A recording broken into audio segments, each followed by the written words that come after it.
Julius Evola, estilo militar, militarismo, guerra. Como cada uno sabe, el militarismo constituye una especie de bestia negra, algo muy detestado, para la democracia moderna. La lucha contra el militarismo ha sido uno de los gritos de batalla favoritos de la democracia, asociado con un pacifismo hipócrita y con el intento de legitimar la guerra justa, la que fue concebida únicamente en los términos de una necesaria operación policial internacional contra un agresor. Durante el periodo de ambas guerras mundiales, el llamado militarismo prusiano ha sido una espina en el costado de las democracias, ya que ellas lo percibieron como el prototipo del fenómeno mismo que desaprobaban. Lo que tenemos aquí es una antítesis característica que no se refiere tanto a las relaciones entre grupos de naciones rivales como más bien a dos concepciones generales de la vida y del Estado, e incluso a dos formas distintas e irreconciliables de civilización y sociedad. Ahora, en una referencia histórica concreta, tal antítesis es reflejada en la oposición entre la visión de la tradición germánico-prusiana y el punto de vista o orientación que primero surgió en Inglaterra y en Estados Unidos, y más tarde en todas las naciones democráticas, en estrecha relación con el predominio en ellas de valores económicos y mercantiles y por el desarrollo de estos en el contexto del capitalismo. En cuanto a la otra dirección, ya hemos recordado que ella remonta sus orígenes a una organización ascético-guerrera, la antigua orden de los caballeros teutónicos. En esencia, la antítesis de la cual se trata se refiere a la contrapuesta relación entre el elemento militar y el elemento burgués, y al diferente significado y función que al primero se le reconoce en el complejo de la sociedad y el Estado. La concepción de las democracias modernas que, como se ha dicho, primero surgieron en Inglaterra, bajo el patrocinio del mercantilismo, consiste en que en la sociedad el elemento primario está constituido por el tipo burgués y la vida burguesa durante tiempos de paz, tal vida está determinada por la preocupación física por la seguridad, el bienestar y la prosperidad material, con el desarrollo de las letras y las artes sirviendo como un marco decorativo. Así, según esta visión, al elemento civil o burgués por lo general, y como una cuestión de principio, se le confía la dirección del Estado. Es este tipo humano el que se involucra en la política, y cuando la política internacional, para usar la famosa expresión de von Clausewitz, debe ser continuada con otros medios, las Fuerzas Armadas son entonces empleadas. En esta visión el elemento guerrero y militar tiene el sentido subordinado de un mero instrumento, no debería tener ninguna influencia particular o ejercer alguna interferencia en absoluto en la vida social cotidiana. Incluso si se reconoce que el elemento militar tiene su propio código de ética, no es deseable que ese código sea aplicado a la vida normal y general de una nación. La visión a la que me refiero está estrechamente asociada con las creencias humanitarias y liberales de que la verdadera civilización no tiene nada que ver con aquella necesidad trágica y carnicería inútil llamada la guerra, de que los fundamentos de una verdadera civilización no son las virtudes guerreras sino las virtudes cívicas y sociales inspiradas por los principios inmortales, y de que la cultura y la espiritualidad son expresadas en el mundo del pensamiento, en las ciencias y las artes, mientras todo lo que está relacionado con la guerra y con los asuntos militares equivale a la fuerza bruta, a algo materialista y desalmado. Sin embargo, parece que en este contexto habría que hablar de un elemento soldadesco más bien que de uno guerrero o militar. De hecho, el término soldado originalmente se refería a un hombre que se involucraba en la profesión armada por un sueldo, casi en el sentido de una soldado. Es un término que se refería a las tropas mercenarias que una u otra ciudad contrataba y mantenía para que la que defendieran o para que atacaran a sus enemigos, no participando en la guerra los verdaderos y propios ciudadanos, prefiriendo en cambio ocuparse de sus negocios privados. Opuesto al soldado, en este sentido, estaba el tipo del guerrero y el miembro de la aristocracia feudal. La casta a la cual este tipo pertenecía era el núcleo central en una organización social correspondiente. Esa casta no estaba al servicio de la clase burguesa sino que más bien tenía al burgués bajo sujeción, ya que la clase que era protegida dependía de aquellos que tenían el derecho a las armas. A pesar de la conscripción militar obligatoria y de la creación de ejércitos permanentes, el papel desempeñado por el hombre militar en las democracias modernas es más o menos el de un simple soldado. Como he dicho, las democracias modernas distinguen entre virtudes militares y cívicas, y enfatizan estas últimas, respaldándolas como las más importantes en la vida. Según la formulación más reciente de la ideología correspondiente, los ejércitos deberían ser usados solo como una fuerza policial internacional para mantener la paz, lo cual, en el mejor de los casos, equivale a decir mantener la vida tranquila de las naciones más ricas. Por lo demás, aparte de cualquier pretexto, lo que se repite es el ejemplo de la Compañía de las Indias y empresas análogas. Las fuerzas armadas son usadas por las democracias modernas para imponer o retener una hegemonía económica, para asegurarse mercados y materias primas, y para crear nuevos espacios para que el capital busque inversiones y ganancias. No se hace ninguna mención de mercenarios, y se pronuncian palabras más agradables y nobles, apelando a las ideas de patria, civilización y progreso. Y sin embargo, consideradas todas las cosas, la situación no cambia mucho. Todavía tenemos al soldado que trabaja al servicio del burgués en su función específica de comerciante. El comerciante, en el sentido más amplio de la palabra, es el tipo o casta social que está en el primer plano en esta civilización substancialmente capitalista. En particular, la concepción democrática no admite que la clase política deba tener rasgos y estructuras militares. Ese sería el peor escenario y equivaldría a un verdadero militarismo. En las democracias modernas, los miembros de la burguesía deben gobernar los asuntos del Estado como políticos y como representantes de una mayoría numérica. Pero, como es bien sabido, en las democracias modernas tal clase dirigente está prácticamente al servicio de intereses y grupos económicos, financieros, laborales o industriales. A todo ese orden de ideas se le contrapone la verdad profesada por aquellos que reconocen el derecho superior de una concepción guerrera de la vida, que tiene su espiritualidad, valores y ética propios. Tal visión encuentra una expresión específica en todo lo que tiene particular pertinencia con la guerra y la profesión de las armas, y que sin embargo no se reduce a ello ni se agota en ello. Dicha visión es susceptible de manifestarse en otras formas y en otros dominios también, y a impartir un tono total a un tipo dado e inconfundible de organización político-social. En ese contexto los valores militares se aproximan a los específicamente guerreros, y se considera deseable que ellos se unan a los valores políticos y éticos y que suministren al Estado el más firme fundamento. La antipolítica concepción burguesa de lo que es el espíritu es rechazada aquí, como lo son los ideales humanísticos y burgueses de una supuesta cultura del supuesto progreso. Se desea establecer un límite a la burguesía y al espíritu burgués en las articulaciones y el orden general del Estado. Esto no significa que los militares deben tener en su mano la dirección de los asuntos públicos, con la excepción de casos de emergencia, como recientemente pareció ser la única solución en España, Turquía y Grecia, a fin de contener el avance de la subversión, sino más bien reconocer que las virtudes, la disciplina y los sentimientos de tipo militar adquieren la preeminencia y una dignidad superior con respecto a todo lo que es genéricamente burgués. Podemos añadir que esta visión no respalda el cuartel como un ideal, ni tampoco busca una reglamentación estricta de la existencia, que es uno de los rasgos del totalitarismo, lo cual es sinónimo de rigidez y de una disciplina mecánica y obtusa. El amor por la jerarquía, por las relaciones de mando y obediencia, por el coraje, por sentimientos de honor y lealtad, formas específicas de una impersonalidad activa capaz de producir el sacrificio anónimo, por relaciones significativas y abiertas entre hombre y hombre, entre un camarada y otro, desde el líder al seguidor. Todos estos son los valores característicos y vivos que son predominantes en la visión ya mencionada y a los que se les reconoce el derecho de predominar en la vida. Estos son los valores que se encuentran en lo que hemos llamado la sociedad de hombres. Todo lo que tiene una exclusiva pertinencia con el ejército y la guerra, respecto a todo esto, constituye solamente un dominio particular. Sin embargo, esto no impide que, como en un caso límite, a los valores propiamente heroicos les sea tributado un reconocimiento preciso y que el fenómeno de la guerra en este contexto tenga un sentido diferente del solamente negativo atribuido a ella por las democracias y el humanitarismo, así como por un hipócrita comunismo antiimperialista y pacifista, ni tampoco excluye que ciertas dimensiones espirituales, e incluso metafísicas, de tal fenómeno sean sentidas como posibilidades reales. No existe, por una parte, ninguna antítesis sino más bien una identidad entre espíritu y civilización superior, y el mundo de la guerra y de los guerreros, por otra, según el sentido general ya declarado. Podemos notar que, en cierto modo, el ya mencionado contraste de visiones acerca del significado y el papel de los militares refleja el contraste entre dos épocas.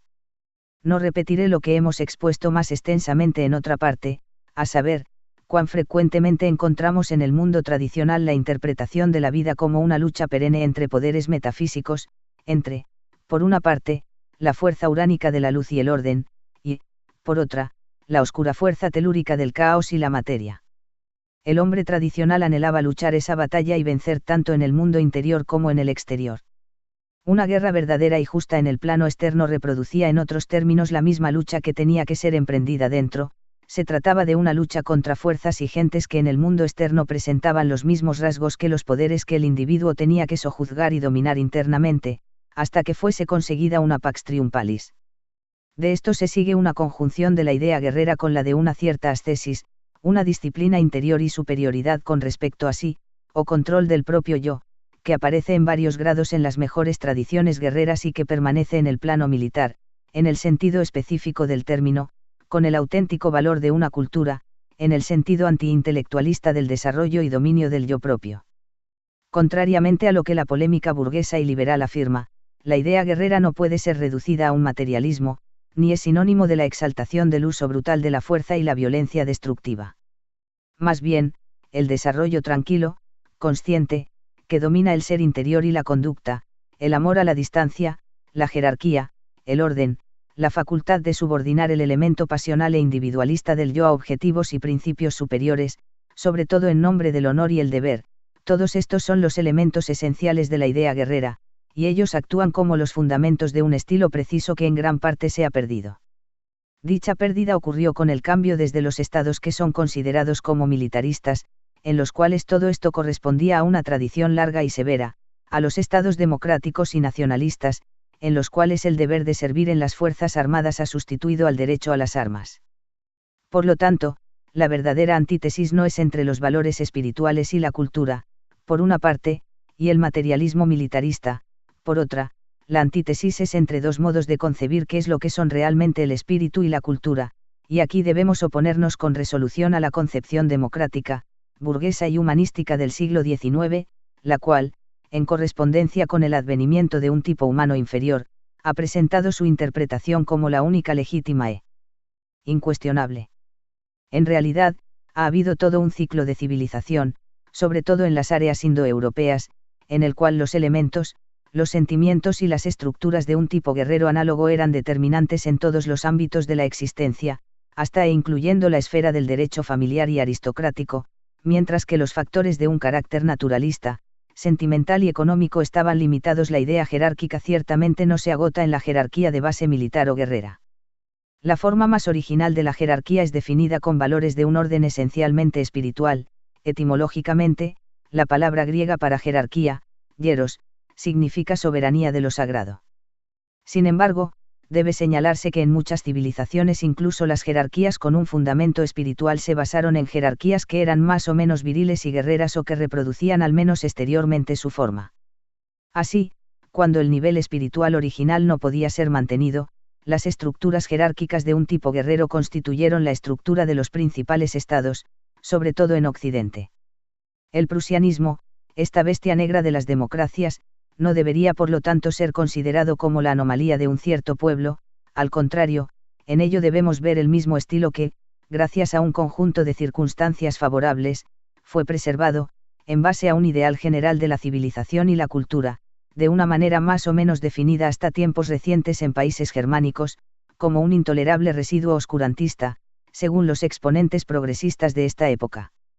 Y para confirmar cuanto se ha dicho, cabe señalar que el prusianismo como estilo no tiene que ver solo con lo militar, definiéndose propiamente como federiquismo, por Federico II de Prusia, dio forma a una de las tradiciones militares europeas más estrictas y aristocráticas, pero al mismo tiempo manifestó su influencia en todo lo que es servicio al Estado, en todo lo que es lealtad y antiindividualismo. Ese estilo educó a una clase de funcionarios gubernamentales de acuerdo a principios muy diferentes de una mera burocracia, pequeño espíritu administrativo y administración indolente e irresponsable de los asuntos públicos. Además, ese estilo nunca dejó de actuar en el sector de la economía, asegurando, en el inicio de la era industrial, una íntima cohesión con grandes complejos industriales conducidos por líneas cuasi dinásticas de empresarios que eran respetados y obedecidos por los trabajadores casi en términos de lealtad y solidaridad militar. En base a tal espíritu, en muchos estados europeos tradicionales, los funcionarios del Estado vestían un uniforme, como los soldados regulares.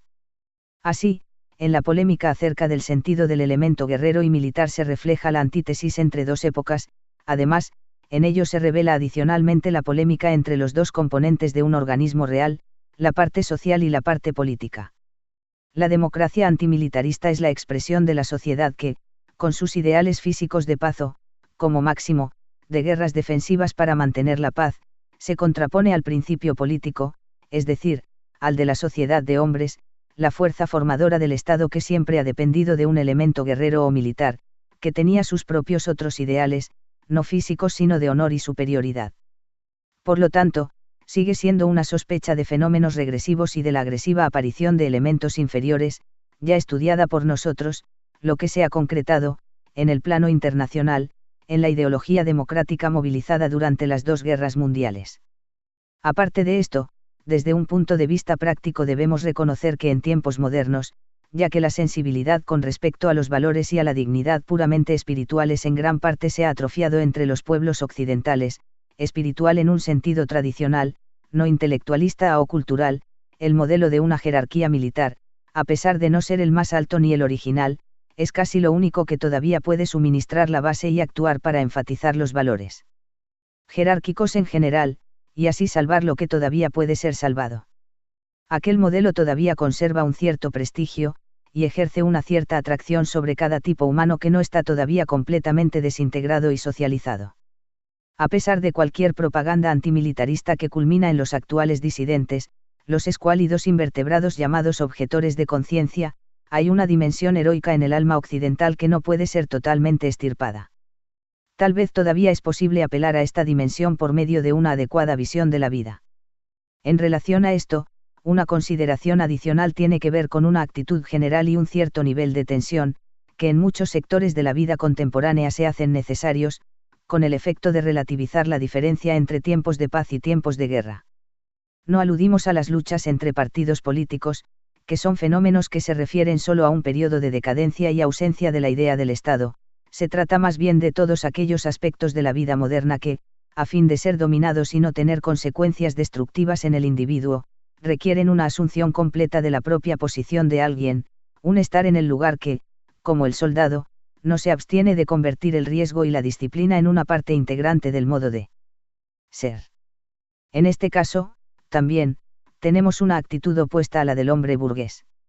Obviamente no se puede exigir que tal clima de tensión dure permanentemente y permanezca en cada uno en el mismo grado, sin embargo, actualmente, en ciertos casos no hay ninguna otra opción, y precisamente sobre la base de las diversas capacidades de los individuos para adaptarse a tal clima, para amar tal clima, es que pueden determinarse, en cada ámbito, las nuevas elecciones y las jerarquías, reales y existenciales, para encontrar un reconocimiento natural en cada ser humano sano.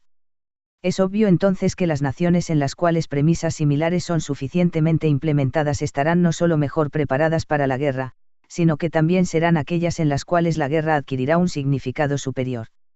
Acerca del primer punto, es el equivalente de lo que se aplica en el plano material, donde la eficacia de una nación en tiempo de guerra es medida por el potencial virtual para que las industrias y la economía de tiempos de paz sean de repente convertidas en industrias y economía de guerra. Habrá una cierta continuidad de espíritu y actitud, un denominador moral común en la paz y en la guerra que facilita el cambio de un estado al otro. Se ha dicho con razón que la guerra muestra a una nación lo que la paz ha significado para ella. La formación militar del espíritu tiene, como se ha dicho, un valor independiente del militarismo y de la guerra, sin embargo, eso crea el potencial necesario de modo que, si se impone una guerra, una nación está lista para ella, y la emprende con un número suficiente de hombres que reproducen en una nueva forma el tipo guerrero más bien que el del soldado. Todo el orden de ideas expuesto hasta ahora es así ignorado o distorsionado por la polémica contra el militarismo, y, tal como en otros casos, el totalitarismo, aquel solo sirve como un objetivo falso. Aquello que se desea golpear y desacreditar es, en realidad, un mundo que el comerciante y el burgués detestan, odian y consideran como intolerable, aun cuando no amenaza directamente a la democracia. Así, resulta conveniente concentrarse en lo que constituye solo una degeneración del militarismo, vale decir, aquellas situaciones en las cuales una cierta clase de soldados profesionales, de visiones bastante estrechas y limitadas competencias, ejerce una influencia artificial sobre la política de una nación, empujándola al borde de la guerra con el apoyo de lo que suelen llamarse elementos belicistas. Tales situaciones pueden ser definitivamente condenadas sin por ello comprometer el valor de la concepción guerrera total de la cual he hablado hasta ahora. Sin embargo, eso no equivale a la adopción del pacifismo teórico de las democracias ni a compartir su visión totalmente negativa acerca de la guerra y el sentido del combatir. Sobre este último punto, hay que hacer una breve consideración. Y primero veamos cómo están las cosas con las democracias actuales. Ellas se encuentran atrapadas en una contradicción que debilita su misma existencia física. Después de tratar de nuevo de persuadir al mundo de que su última cruzada antieuropea fue una guerra contra la guerra, o al menos la última de las guerras, ahora se encuentran en la necesidad de rearmarse, ya que ellas no pueden defender sus intereses contra los nuevos agresores y aguafiestas con solemnes proclamaciones de principios y padrenuestros.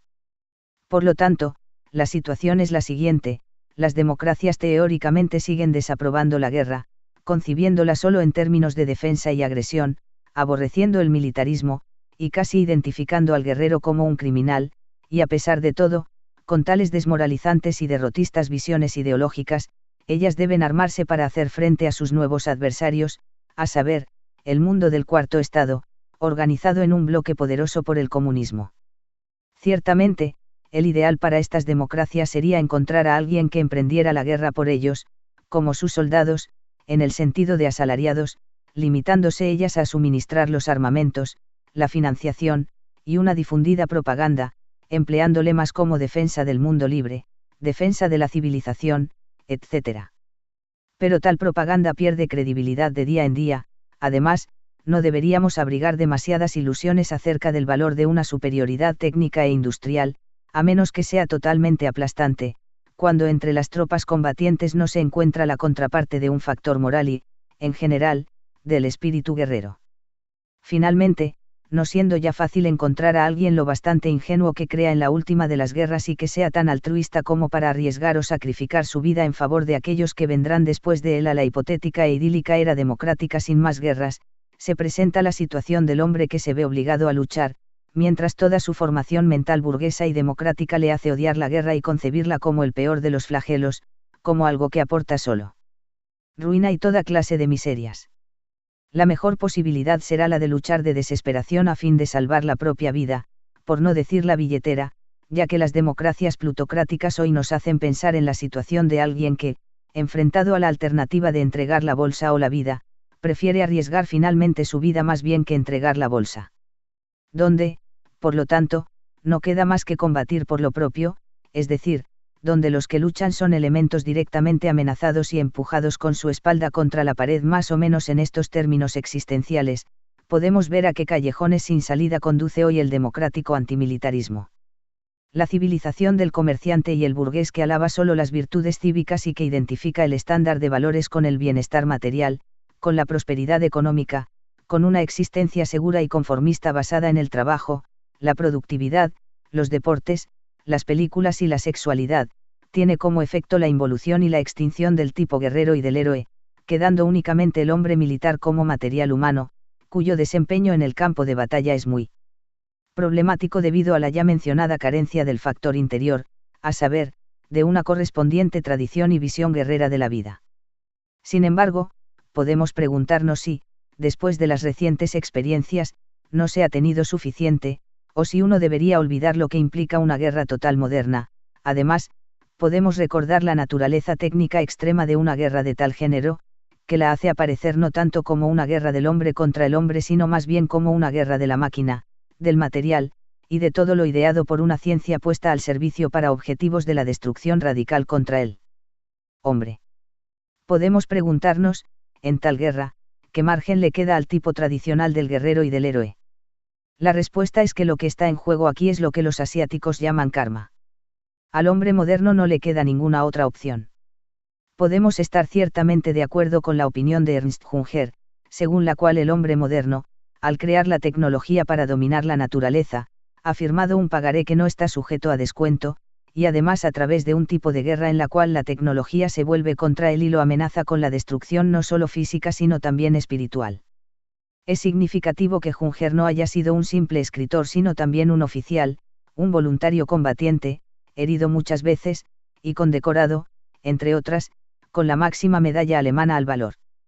Así, todo lo que se necesita es enfrentarse a su propia creación y competir con ella, cosa imposible a menos que sea creada casi una nueva dimensión interior, la cual, en el caso límite de la guerra, se manifestará en la forma de un heroísmo frío, lúcido y complejo, un heroísmo en el cual el elemento romántico, instintivo y patriota está ausente, y en el cual, junto a una preparación técnica más precisa, encontramos una disposición a sacrificarse, es decir, la capacidad del hombre de afrontar e incluso amar las situaciones más destructivas mediante la posibilidad que, en su carácter elemental, se le ofrece para coger, como un ápice, lo que puede ser llamado la persona absoluta. Y todo esto, en una cierta medida al menos, tendrá que extenderse a una nación entera, dado que en la moderna guerra total la distinción entre combatientes y no combatientes se relativiza.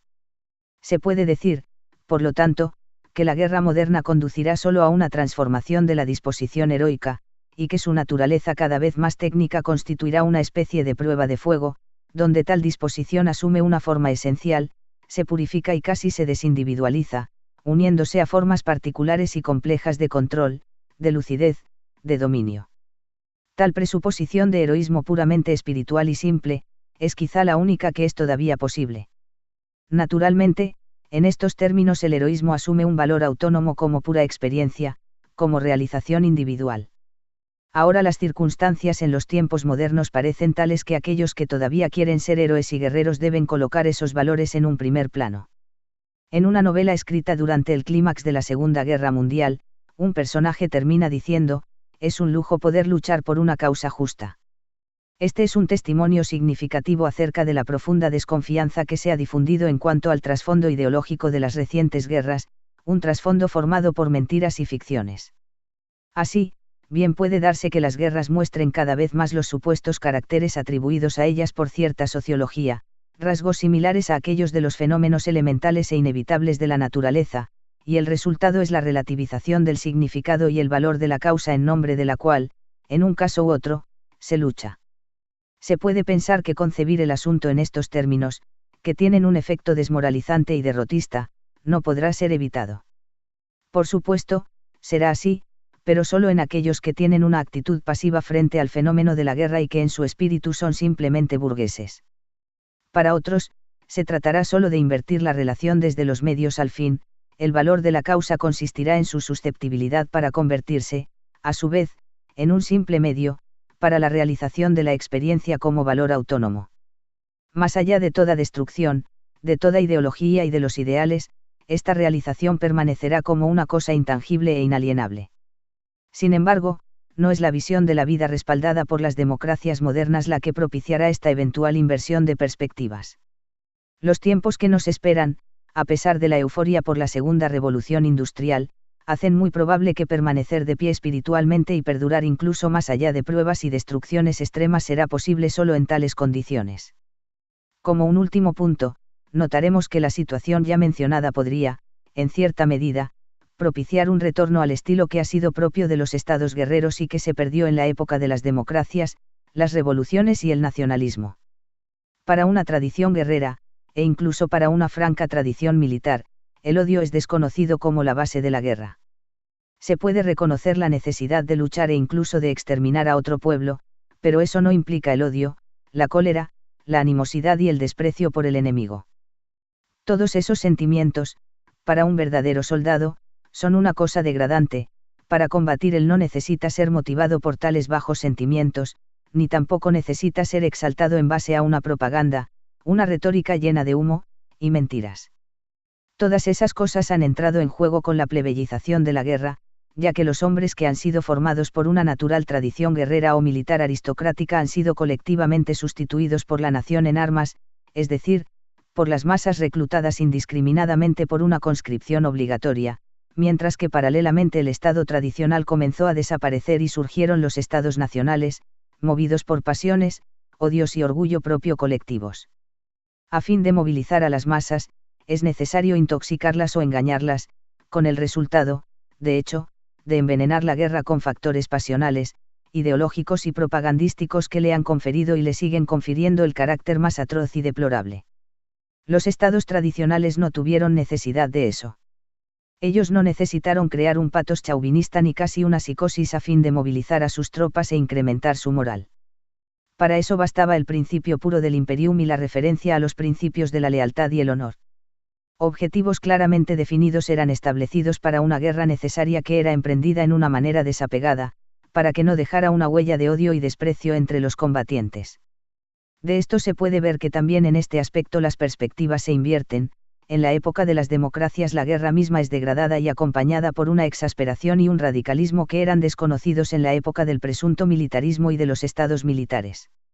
Además, las guerras parecen desencadenarse cada vez más por factores incontrolables, precisamente porque tales son las pasiones e intereses que predominan en los estados democráticos, que carecen del principio de la soberanía pura. Y la inevitable consecuencia de eso es que los conflictos adquieren un carácter cada vez más irracional, que conduce a lo que menos se había previsto y deseado, y su trágico balance es a menudo negativo, solo en términos de una matanza inútil o una contribución adicional al desorden universal. Ahora bien, la tecnificación de la guerra moderna, por un lado, y la creciente disolución del tejido de los mitos democráticos, por otro, pueden conducir a una purificación de la guerra en aquellos que, a pesar de todo, no podrían evitarla, y, donde actúan los correspondientes factores políticos, no podemos excluir la posibilidad de que el efecto total pueda ser un retorno parcial a la normalidad. Aquí no hemos considerado oportuno detenernos en particular en la guerra nuclear, por varias razones. En primer lugar, porque parece que el arma termonuclear tendrá durante un buen tiempo el efecto de ser un elemento disuasivo, al desalentar a cada uno de los bloques contrapuestos de tomar iniciativas en las cuales el riesgo sería en todo caso enorme y preciso.